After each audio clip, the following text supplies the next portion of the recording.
Oke, Assalamualaikum warahmatullahi wabarakatuh. Ketemu lagi teman-teman.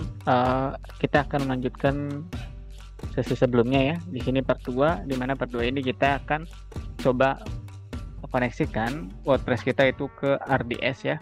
Ini.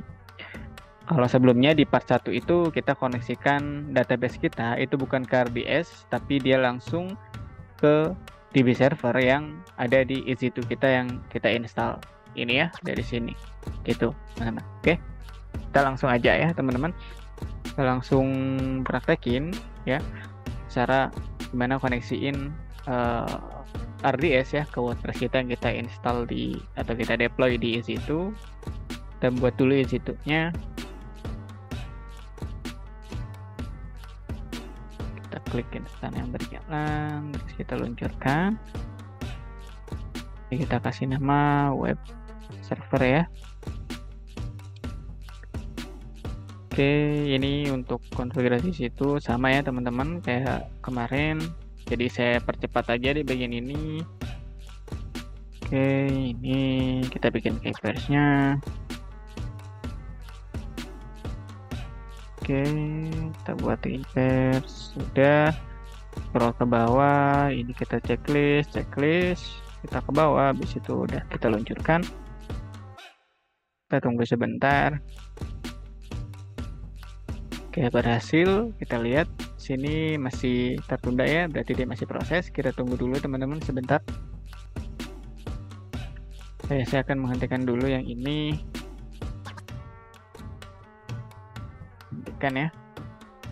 Oke. Jadi ini sebelumnya saya tes dulu teman-teman karena tadi sempat ada error ya. Jadi IPv4-nya ini nggak ke-create teman-teman, begitu juga pas membuat RDS. Jadi saya membuat user baru lagi gitu ya. Dan ini baru bisa. Gitu. Tadi saya tes dulu. Oke, itu ya teman-teman. Kita tunggu. Oke, sebentar.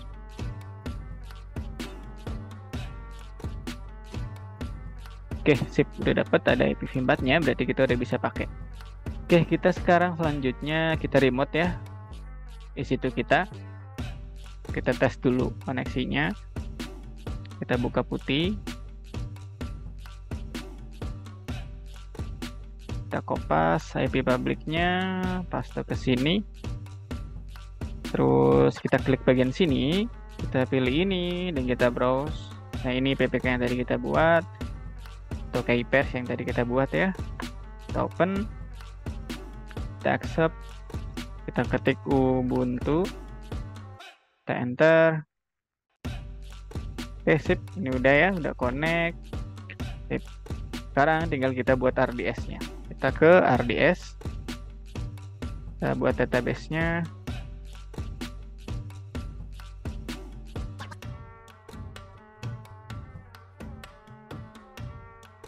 Oke, kita buat di sini. Nah, ini tetap biarin aja teman-teman standar. Nah, ini kita pilih MySQL ya atau MySQL. Kita scroll ke bawah. Kita tunggu ini loading dulu. Oke, ini biarin juga tetap. Nah, ini kita ganti ke tingkat gratis ya. Nah, kalau ini nanti bisa sesuaikan teman-teman ya. Kalau kalian memang mungkin untuk keperluan di pekerjaan kalian bisa sesuaikan ini. Karena saya di sini untuk sekedar contoh ya, untuk belajar, gitu. Maka saya pakai tingkat gratis karena memang kebetulan saya menggunakan akun user yang memang free ya. Oke, kita scroll ke bawah. Ini biarin aja, ini juga biarin. Kita scroll ke bawah. Nah, di sini kita buat kata sandinya. Ini bebas teman-teman. Oke, kita ke bawah. Nah, ini saya pilih T2 Micro karena yang dibolehkan dari Wizlab-nya atau akun AWS saya itu hanya T2. Kalau teman-teman mungkin selain T2, misalkan T3 Micro ataupun yang lainnya, itu boleh ya. Kita scroll ke bawah. Ini juga biarin, default aja.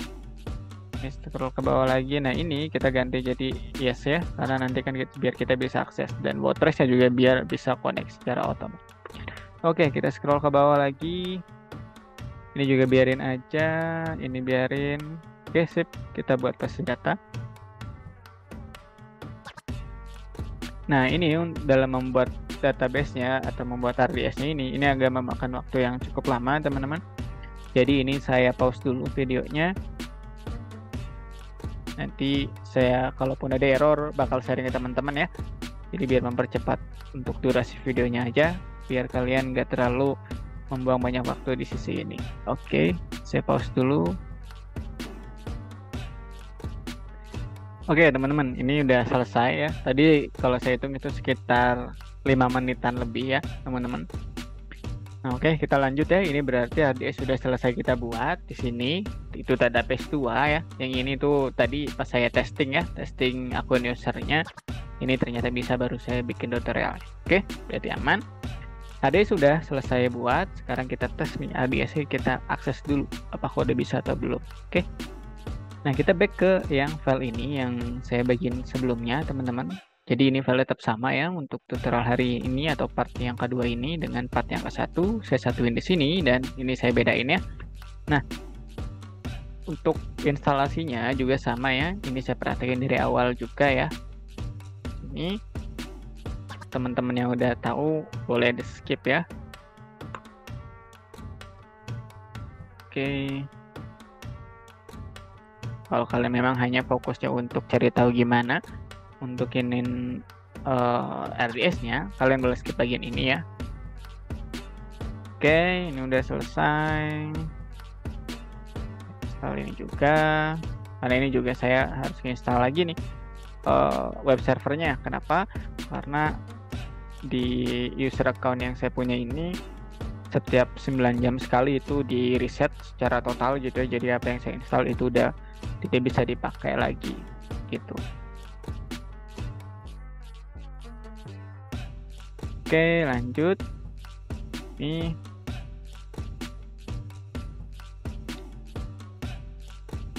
oke, sip. Nah, sebelumnya di part 1 itu kita pakai ini ya. Nah, karena kita sekarang itu pakai RDS, jadi kita nggak pakai yang bagian ini karena kita udah nggak perlu lagi nih menginstal DB servernya di situ, karena DB servernya itu kita pakai RDS ya, atau database servernya itu pakai RDS.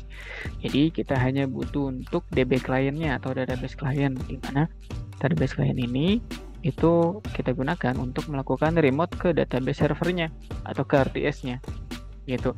Jadi ketika kita pengen membuat atau nge-create table gitu yang ke database, nah itu kita bisa melalui DB client. Di sini kita pakai DB client-nya adalah MariaDB client gitu ya. Oke, sekarang kita copy yang bagian ini, kita paste, enter. Oke, kita yes.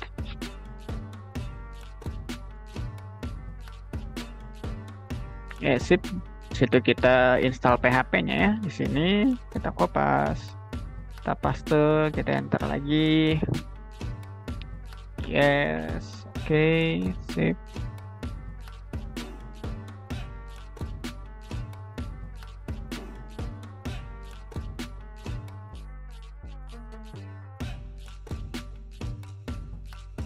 Oke, kita next lagi. Ini kita kopas lagi, kita paste. Oke, kita enter, kita masukin ini.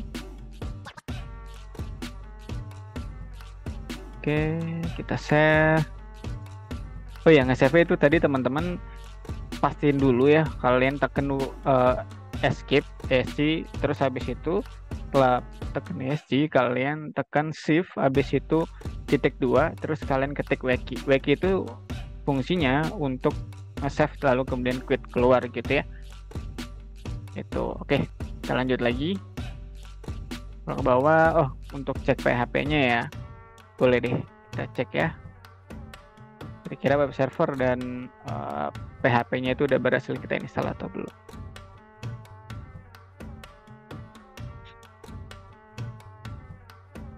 Kita cek ya. Ini. Nah, ini kan nggak bisa ya, karena ini kita pakai HTTP bukan HTTPS ya. Nah, untuk web servernya udah berhasil. Sekarang kita coba cek PHP-nya ya. Oke, PHP juga udah. Sip, kita lanjut ya berarti ya. Wah, sekarang kita tinggal remote si database kita. Nah, ini yang bikin beda teman-teman. Sebelumnya untuk kita remote DB server kita atau database server kita itu kita pakai ini ya. Nah, sekarang ini yang jadi pembeda adalah di sininya teman-teman. Ya, ini ada tambahan untuk si endpoint yang dari RDS-nya gitu teman-teman. Nah, sebentar kita buka RDS-nya.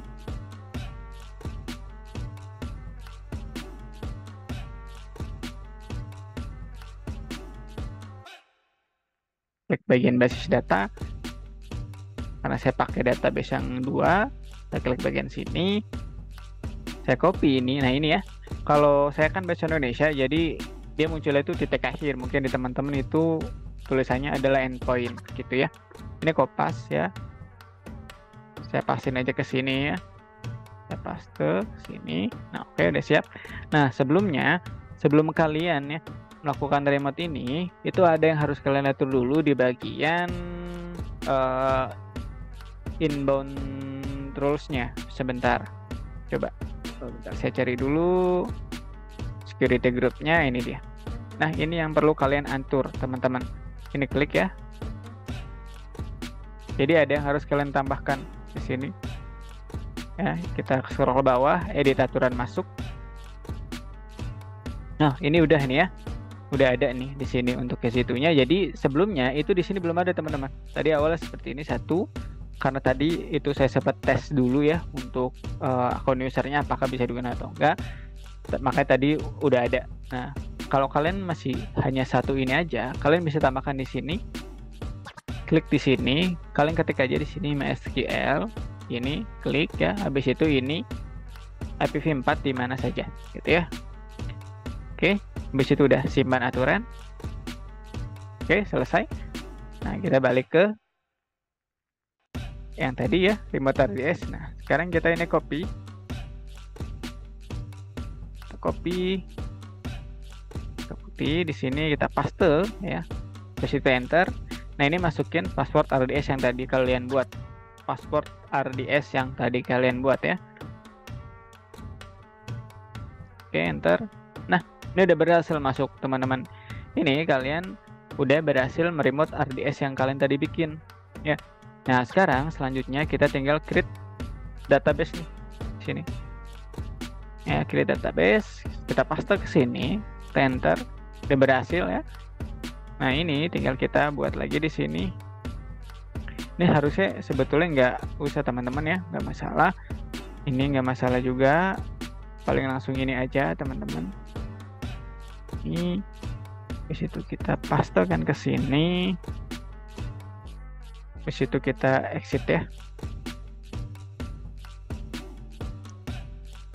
Enter. Oke, sip. Nah, sekarang ini ya udah saya pisahin teman-teman. Nah, ini sebetulnya yang bagian ini juga nggak perlu ya, nggak apa-apa teman-teman. Tapi kalau kalian pengen create usernya ini juga nggak masalah ya. Oke, kita lanjut ya. Oke, kita lanjut, berarti tinggal kita install si WordPress-nya. Paste, kita enter. Habis itu kita masuk ke file atau folder ya, folder tmp. Kita masuk ke folder tmp. Oke. Typo tuh tadi saya. Oke, udah masuk ya di sini. Terus kita coba download WordPress-nya. Oke. Lagi di sini kita pastekan ke sini. Oke, kita copy lagi ini. Kita pastein lagi, enter lagi. Copy lagi, kita enter lagi. Oke, kita copy juga. Kita lanjut.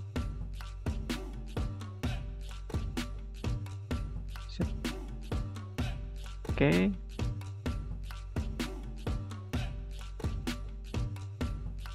Nah, sip. Oke, sekarang coba kita cek ya WordPress-nya. Di sini kita ganti bagian sini. WordPress. Oke, sip. Udah jadi teman-teman ya, WordPress sudah bisa kita akses. Nah, sekarang ini seperti biasa. Kita continue. Let's go ya. Nah, ini itu kalian isi dengan DB yang tadi kalian buat. Tadi kan DB-nya di sini ya. Ini DB yang kita buat itu. Nah, ini database-nya namanya ini ya, WordPress DB. Jadi ini kalian isi WordPress DB. Username-nya itu username yang RDS kalian. Yang tadi di awal itu admin ya. Tadi soalnya saya nggak rubah admin defaultnya. Passwordnya ini password yang kalian buat di RDS. Kalian cantumin di sini. Oh, ketahuan ya password saya di sini. Ya, oke. Pokoknya ini intinya password yang kalian buat ya. Oke, habis itu di bagian sini ini kita ganti dengan ini teman-teman endpoint dari si RDS-nya. Nah, ini dia. Ya. Ini kita copy, kita masukkan ke sini. Nah, gitu. Ini gak usah dirubah bagian sini. Habis itu kita submit. Nah, sip. Habis itu run installation. Nah, ini sheet title-nya. Ini saya kasih sheet title-nya itu Junet aja. Username-nya Junet juga. Ya, password-nya Junet 123 aja. Nah, gitu ya. Ini aja ya, nggak apa-apa. Oke. Habis itu kita install.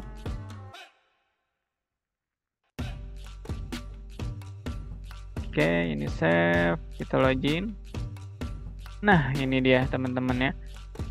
Udah berhasil kita untuk deployment WordPress, lalu kemudian database-nya kita koneksikan ke RDS. Nah, jadi ini nggak di lokal ya atau di situ install lagi teman-teman. Ini terkoneksi ke RDS nih teman-teman. Lalu bedanya apa? Bedanya adalah ketika kalian menggunakan RDS, itu bebannya nggak ditanggung semuanya tuh di situ. Jadi situ itu yang kalian buat atau web server yang kalian buat di situ itu khusus untuk beban web servernya aja. Nggak juga include sekaligus untuk DB servernya itu di situ. Jadi DB servernya itu dipisahin di si RDS. Jadi terpisah gitu. Ya. Oke, mungkin itu aja teman-teman untuk tutorial kali ini. Mungkin nanti saya juga bakal sharing sedikit ya tentang membuat website menggunakan WordPress ini ya. Oke, untuk teman-teman yang misalkan ada error ya dalam melakukan instalasi ini, boleh teman-teman tulis di kolom komentar ya. Insya Allah nanti saya juga komen atau mungkin saya buatin juga video tutorial untuk nge-solving masalah yang teman-teman sedang hadapi untuk deployment WordPress ini. Oke, itu aja. Sekian dari saya. Semoga bermanfaat. Assalamualaikum warahmatullahi wabarakatuh.